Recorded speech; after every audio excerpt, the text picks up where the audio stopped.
updated dyan. Gusto nyo na bang tingnan? Oh, updated. Ngayon ang panahon tumitik. Dadaan namin. Marilaki. Ma'am, yung may mga pink salt na, no? Yeah.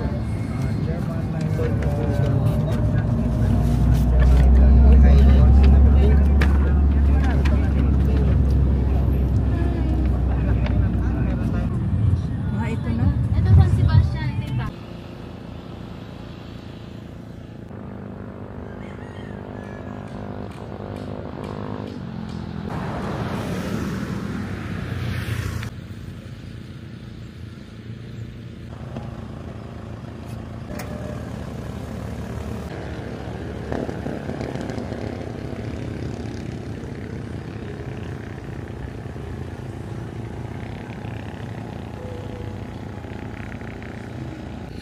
Hello po mga kabahay, good morning po sa inyo lahat and welcome po sa aming YouTube channel. And huwag niyo pong kalimutan mag-subscribe po sa TikTok, sa Facebook, and sa YouTube po. So right now po, umiikot tayo ng mga subdivision po ng Santa Lucia dito sa Rizal. So meron po tayong tatlong subdivision dito sa Rizal. First is San Sebastian, which is nandito tayo ngayon. Ito yung pinakabago niyang lote dito, which is 9,000 per square hanggang 15,000 per square po. They have a residential, they have a commercial lot dito kasi along the road lang siya ng daanan talaga ng Tanay. So makikita mo rin dito sa part na to, doon sa dulo, yung bulubundukin, no, ng Rizal. Then, nandun po sa dulo naman is, ito kung napapansin nyo nandun, ayan po, yan ay yung Laguna de Bay. So, malapit din, mas malapit po ito sa Tanay proper. Kasi yung iba natin na hinahandle ng Santa Lucia, like Ponte Verde, Altamonte, ay medyo mas malayo po sa Tanay proper. So, ito mas malapit lang, pagtaas mo lang dito ng gas station, nandito ka na, no? So, kung gusto nyo pong makita ng personal, let me know kasi still under development pa to, and right now po yung presyo natin, naka-promo pa tayo ng 9,000 per square. Pero kapag naubos na yung 150 o yung first 150 lots, magiging ano na po ito, magiging 10,000 per square. Maganda nito, 20% po yung down payment, which is 12 months to pay pa. Tapos yung remaining 80% po is through in-house financing. So, ayun po mga kabahay, kung gusto niyo na makita ang personal, let me know.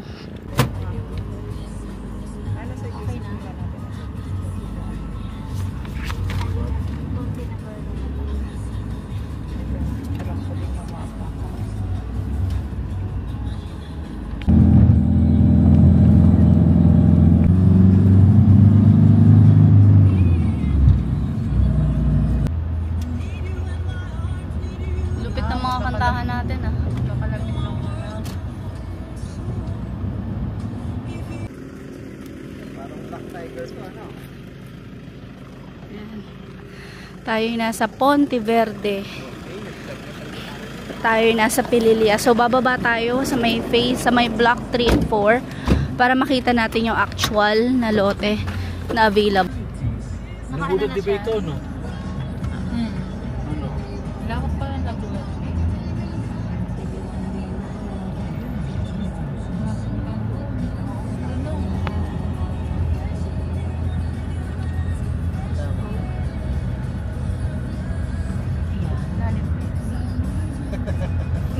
We're going up, up, up. It's our moment. Ma'am, isa pa ma'am, ano ka pa?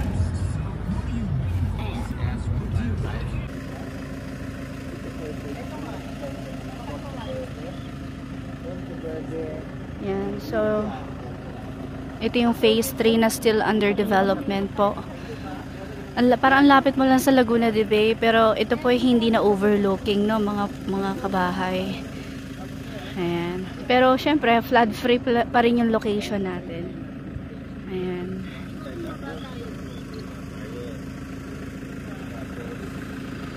Dito tayo.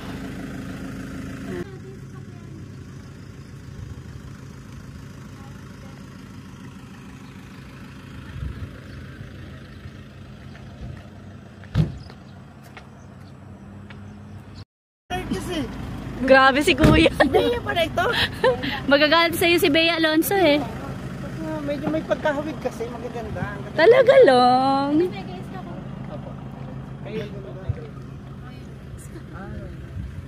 Ayan, so nasa front gate tayo.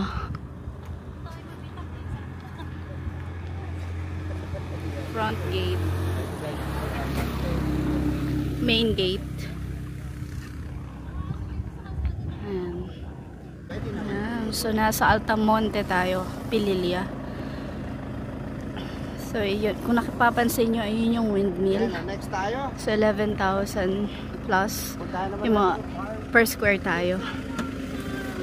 So, doon tayo sa taas. May ikaw naman, grabe ka naman, ma'am. Sa ito rin, ito ang pinakamaganda po si share ko lang po sir. Oh, yun Nandito na po tayo, yung business natin, yung trabaho natin. Kabahay, nandito pa rin tayo sa Altamonte, Pililya. So, ito yung transmission line sa baba niya. Nandiyan yung mga farm lot. Tapos, dito yung residential lot. Tapos, ayun na yung gate. Mamaya pupunta tayo sa gate. So, kung nakikita nyo, ito yung windmill. Paikot yan. Windmill paikot. Yung buyer natin dati na bumili, ma'am, update ko lang kayo, meron ng road doon sa inyong lote. Ano, may road na sila. Tapos ayun pa, may gate pa doon na ginagawa. So mamaya puntahan natin ng mas malapit yan. Yan, 'di ba? Oo, mga available po itong mga diretso na to sa Altamonte. O kasi pag mga mabababa na yung ano, talagang ayan. So, ano yun nandito? Okay. Ayan.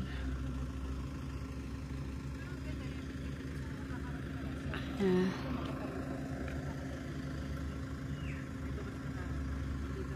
Mga kabahay, nandito tayo sa isa sa mga bagong subdivision ni Santa Lucia dito sa Mabitak, Laguna. Which is few minutes away lang po from Tanay. So, ito na yung ano pataas. Ayan. Kami na lang po ang aakyat, no, sir? Akyat na lang kami. Okay lang, sir? Nakamakapasok? Ayan, try natin. Hala, may falls pa, oh. Tingnan mo, oh. May natural, ano pa, falls. So, ayan. Nandito tayo sa nandito tayo sa Woodridge Residential dito sa may Mabitak. So, ayan. Ito yung main road. So, napaka-along the road lang natin dito sa Mabitak, Laguna. So, ito yung pinaka new pre-selling nila. So, puntahan natin papunta dun sa taas. So, nandito na tayo sa taas ng Woodridge. Nandun pa. Still for development pa. Half pala yung nagawang road dito. Ang laki nitong ano. Ang laki ng Woodridge Estate dito sa Mabitak, Laguna. So we have 7,500 per square. Minimum 120 yung lot. 20% yung down, 6 to 12 months to pay. 80% in-house financing ng Santa Lucia Land. Itong Woodridge residential estate in Mabitak, Laguna. Ganda. Ito po yung aking napakagandang mga kasama dito na talagang Pagod na.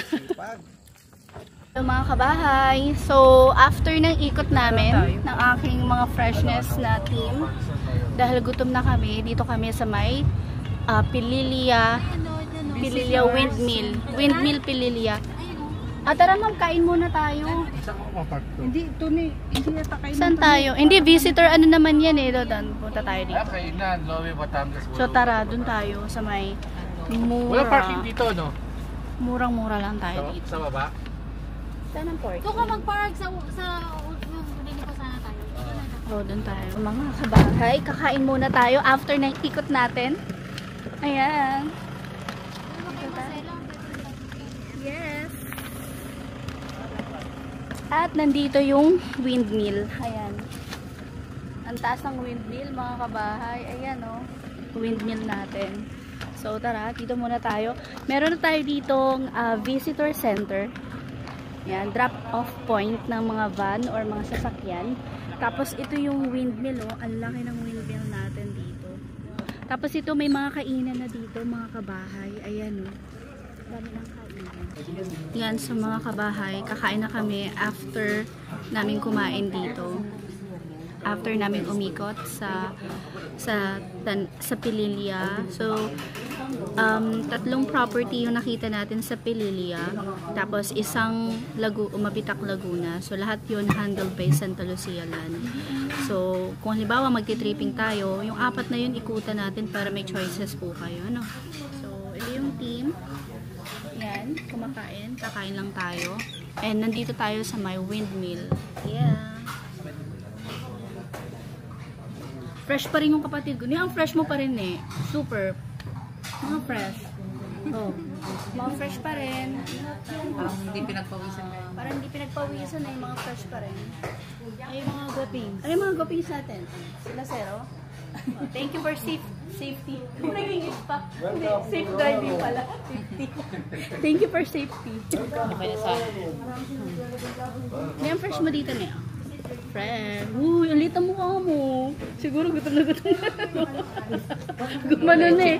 Gumano na yung ano niya, ma'am. Kasi gutom na siya. Sino ba tanda sa inyong dalawa? Ako. Fresh. Ilan po yung na-order namin? 5 po. 5. Ay, lagyan na. Nag-ahead order na kami eh. May straw yan. Yung walang buko, hati na lang tayo ha. Hati-hati na lang. Lima in order naman. Oo. Ay, Tubig lang. Ay po. Wait ako. Tubig lang ba to? O buko Kay talaga? ano niya nga ng konti kay kuya yung pag Ate, hati na lang tayo, Teo. Hindi, sige po. Hati na lang, hati na lang. Add na lang. Iaano ka na. Wala na ba? So, nakabuki tayo. Hatiin mo pa naman yung laman ito, ano?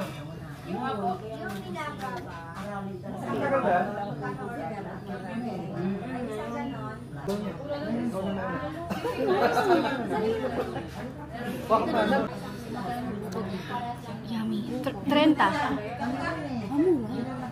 Pero dun sa kalsada, 25, mas mura. Pero sa atin, 50. 50 mo.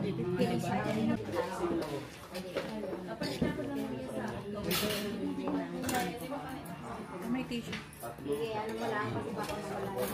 Teko ang tissue eh. Dindo, sisig. Kuya, may sisig pa oh.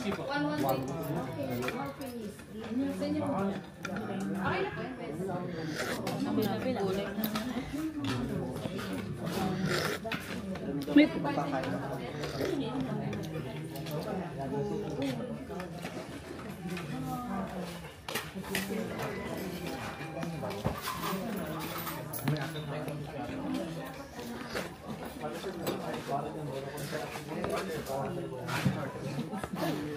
Bayad.